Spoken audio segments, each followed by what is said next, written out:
સાતમા ધોરણ ગણિતમાં ઘાત અને ઘાતાંક, જેમાં ઘાતાંકના નિયમો હંમેશા એટલા માટે બનાવવામાં આવે કે કોઈ વિસ્તૃત બાબત છે તેને ટૂંકમાં યાદ રાખી શકાય, તેનો સારાંશ છે. અને નિયમથી આપણી ગણિતની અંદર ગણતરીઓ સરળ પડે. તેથી કેટલાક નિયમો આપણે જો સમજી લઈએ તો ઘાત અને ઘાતાંકના દાખલા આપણને કરવામાં ખૂબ જ સરળતા રહેશે અને ભવિષ્યમાં પણ તમને જે દાખલા આ રીતના આવશે, આના સંદર્ભમાં આવશે, તે તમને આવડી જશે. પહેલી વાત છે સમાન આધારની ઘાતનો ગુણાકાર.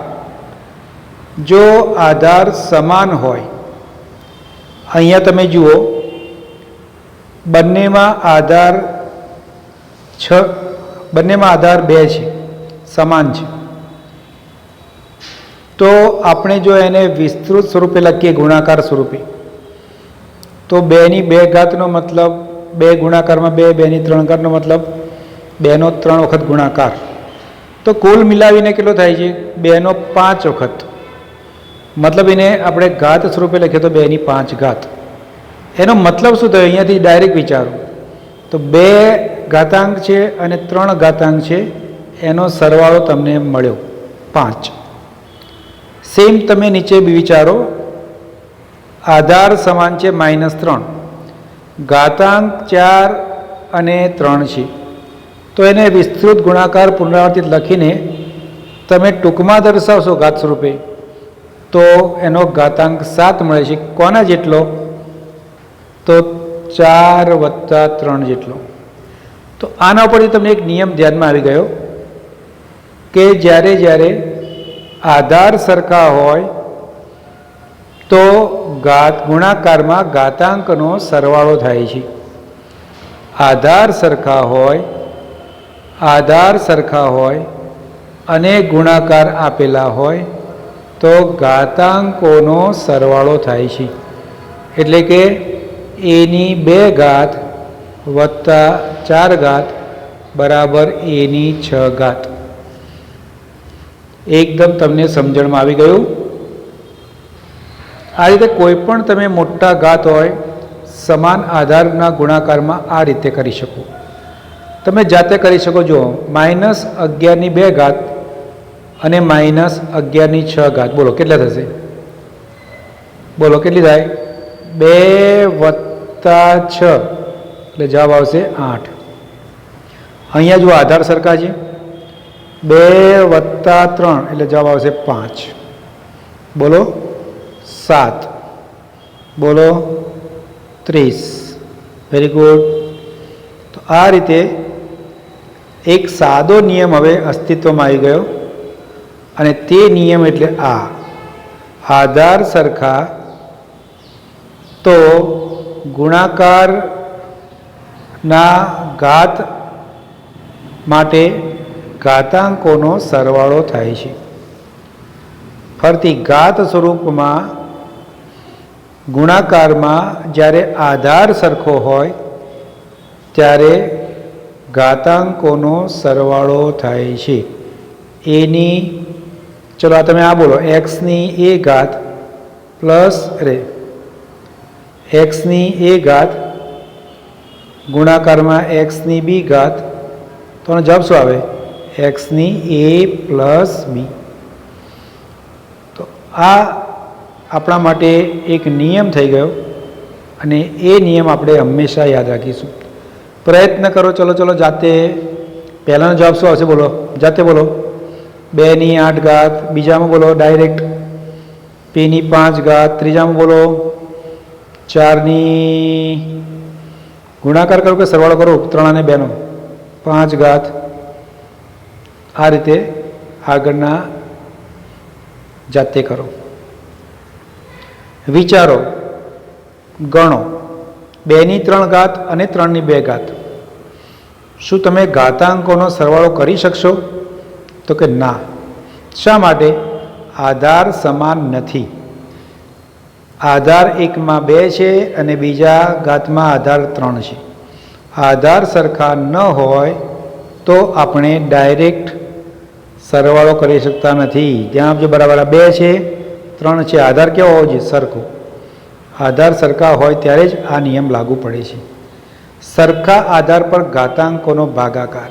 ભાગાકાર ગુણાકારમાં વધે, ભાગાકારમાં ઘટે. સહેલી વાત છે, ખબર જ છે ને. ગુણાકાર કરો શું થાય? વધે. ભાગાકાર કરો તો ઘટે. તો અહીંયા આગળ તમે જુઓ 3/7 અને 3/4 ભાગાકાર છે. ઘાતનો ભાગાકાર સમાન આધાર. તો ભાગાકાર છે તો આપણે દેશી સ્ટાઇલથી લખો 3/7 અને તો લખી કાઢ્યું.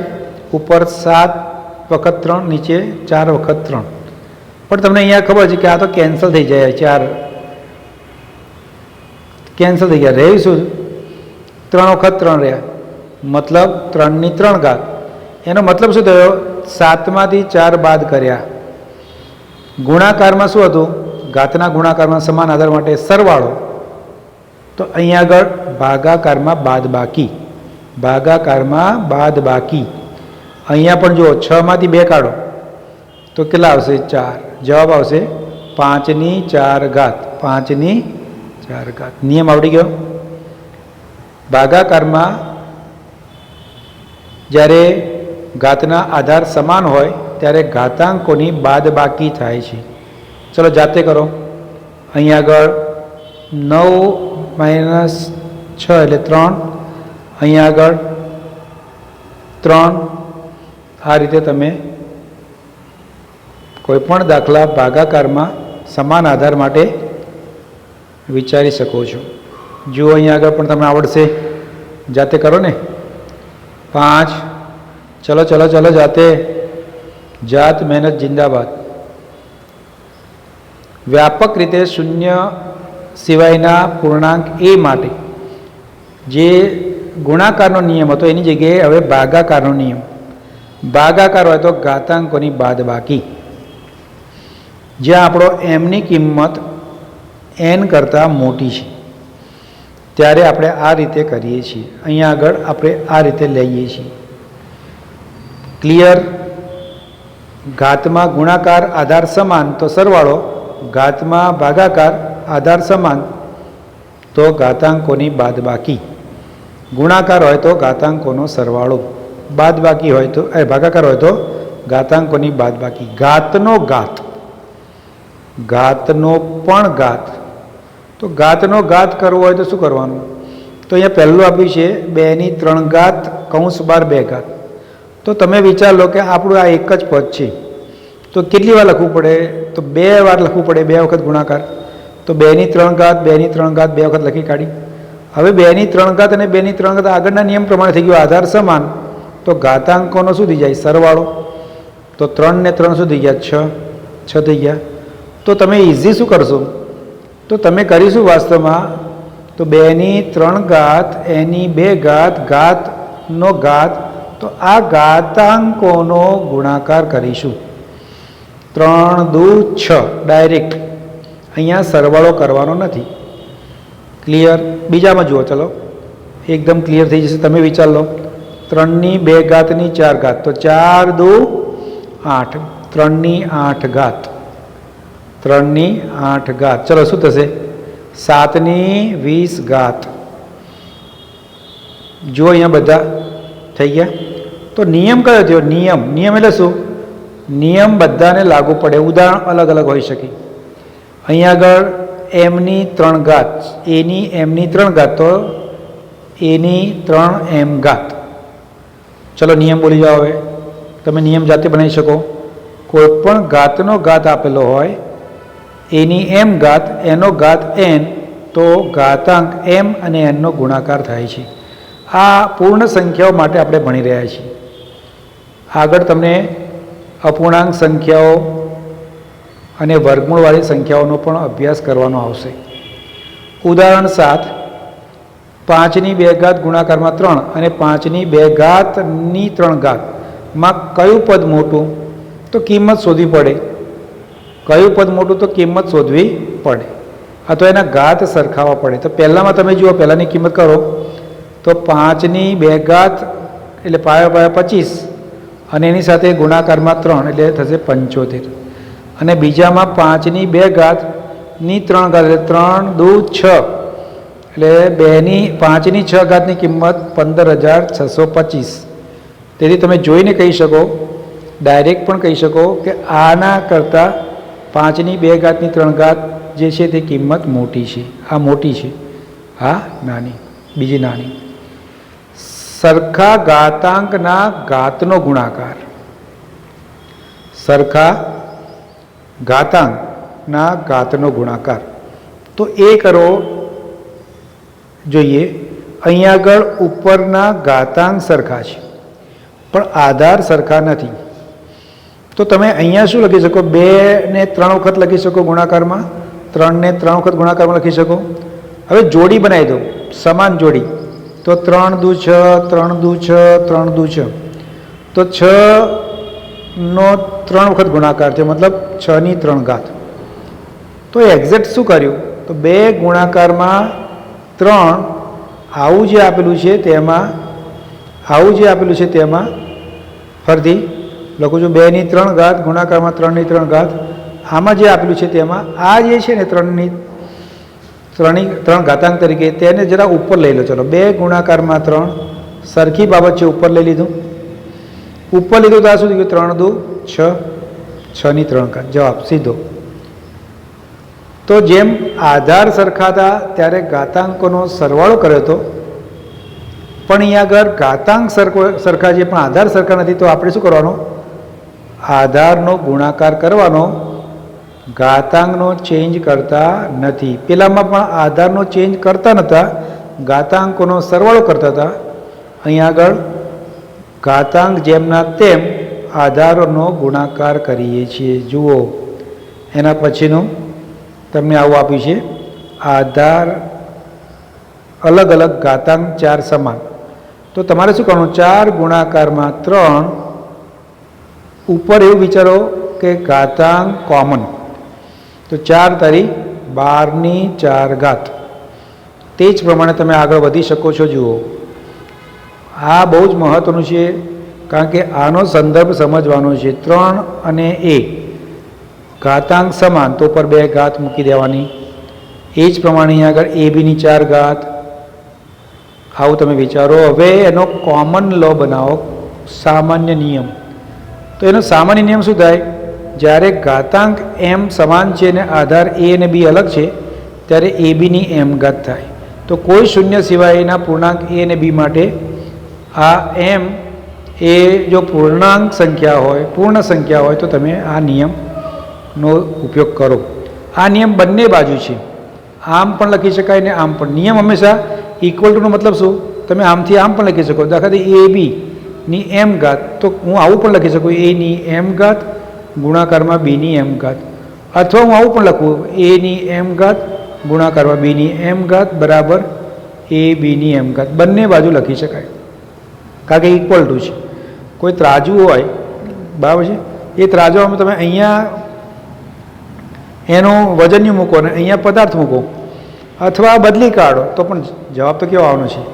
સમાન જ આવવાનો છે. પ્રયત્ન કરો, આમ કરો. ચલો ચલો આમ કરો. શું છે અહીંયા આગળ? જો ઘાતાંક સરખા 8ની 3 ઘાત. ચલો ચલો ઘાતાંક સરખા 5 5 ઘાતાંક સરખા 5 ઉપર બોલજો 2bની 5 ઘાત. ચલો આની અંદર a(t)ની 2 ઘાત. ચલો આની અંદર -10ની 6 ઘાત. ગુણાકાર જ કરવાનો તમારે. ચલો ગુણાકાર કરો. 2 ગુણાકાર થશે -2 અને -3 એટલે 6ની 4 ઘાત. અહીંયા આગળ 6ની 4. અહીં ઋણ ના લખતા, કારણ કે બે સંખ્યા ધન છે, અરે બે સંખ્યા ઋણ છે એનો ગુણાકાર ધન થશે. તો આ રીતે. ઉદાહરણ નંબર 8, નીચેના પદોને ઘાત સ્વરૂપે દર્શાવો. ચલો, નીચેના પદોને ઘાત સ્વરૂપે દર્શાવો. તો 2 ગુણાકારમાં 3ની 5 ઘાત, તો 2ની 3 ઘાત અને 5ની 3 ઘાત. ઉપરના નિયમનો ઉપયોગ કરી લો. બંને રીતે ઉપયોગ થાય, આમ પણ થાય ને તેમ પણ થાય. આમ પણ કરી શકો અને આમ પણ કરી શકો. એ રીતે બીજાનો જુઓ, ફરીથી સેમ ઉપયોગ. 2ની એની 4 ઘાત, 2a ની 4 ઘાત, તો 2 4 વખત ગુણાકાર, એ 4 વખત ગુણાકાર, છૂટા પાડ દો. એ જ રીતે -4 m ની કૌંસ બહાર 3 ઘાત, તો -4ની 3 ઘાત અને m ની 3 ઘાત. ટૂંકમાં છૂટા પાડી દીધા, ગુણાકારને છૂટા કરી દીધા, ઘાત સ્વરૂપે દર્શાવી દીધા. સરખા ઘાતાંકવાળી સંખ્યાનો ભાગાકાર, સેમ ભાગાકાર. જો ઘાતાંક સરખા છે અને ભાગાકાર 2 ભાગાકારમાં 3 છે, તો તમે લખી શકો 2 ભાગાકારમાં 3, 2/3ની 4 ઘાત, સેમ a/b ની 3 ઘાત. તો એનો પણ નિયમ થઈ ગયો, એનો પણ નિયમ સરળ થઈ ગયો આપણા માટે કે જો ઘાતાંક સરખા હોય અને ભાગાકાર આપેલા હોય તો આપણે કઈ લખીએ છીએ, તો એને કોમન કરી દઈએ છીએ ઘાતાંકને, a/b ની m ઘાત. ગુણાકારમાં હતું તેવું સેમ અહીંયા ભાગાકારમાં લખીશું. વિસ્તાર કરો.